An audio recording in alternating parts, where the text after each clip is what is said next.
இன்றைக்கி நம்ம daily use பண்ணுற சென்டென்சஸில் 10 சென்டென்சஸ் தான் பார்க்க போகிறோம். வாங்க பார்க்கலாம்.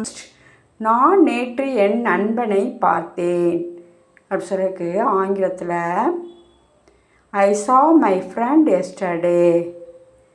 I saw my friend yesterday.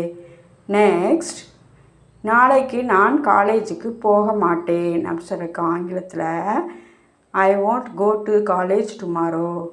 I won't go to college tomorrow.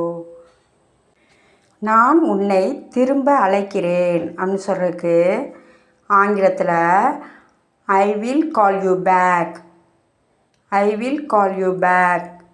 Next ஒரு ஃபோன் பண்ணலாம் அப்படின்னு சொல்லுவோம்ல, அதுக்கு ஆங்கிலத்தில் let's make a phone call.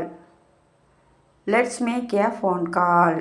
Next இன்று அவருக்கு ஃபோன் செய்ய மறந்துவிட்டேன் அப்படின்னு சொல்கிறதுக்கு ஆங்கிலத்தில் I forgot to call him today. I forgot to call him today. Next தயவு செய்து 6:30 மணிக்கு என்னை அழைக்கவும் அப்படின்னு சொல்கிறதுக்கு ஆங்கிலத்தில் call me at 6:30 please. Call me at 6:30 please. நான் எதிர்பார்ப்பது நடப்பது இல்லை அப்படின்னு சொல்கிறதுக்கு ஆங்கிலத்தில் what I expect is not happening. What I expect is not happening.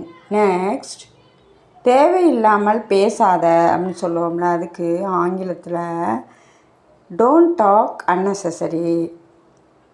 Don't talk unnecessary.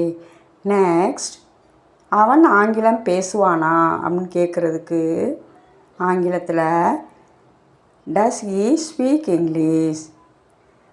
Does he speak English. Next நான் உங்களிடம் ஒன்று கேட்கலாமா அப்படிங்கிறதுக்கு ஆங்கிலத்தில் can I ask you something. Can I ask you something. Thank you. இந்த video உங்களுக்கு பிடிச்சது like பண்ணுங்கள், ஷேர் பண்ணுங்கள், நம்ம சேனல் சப்ஸ்கிரைப் பண்ண மறந்துடாதீங்க. தேங்க்யூ.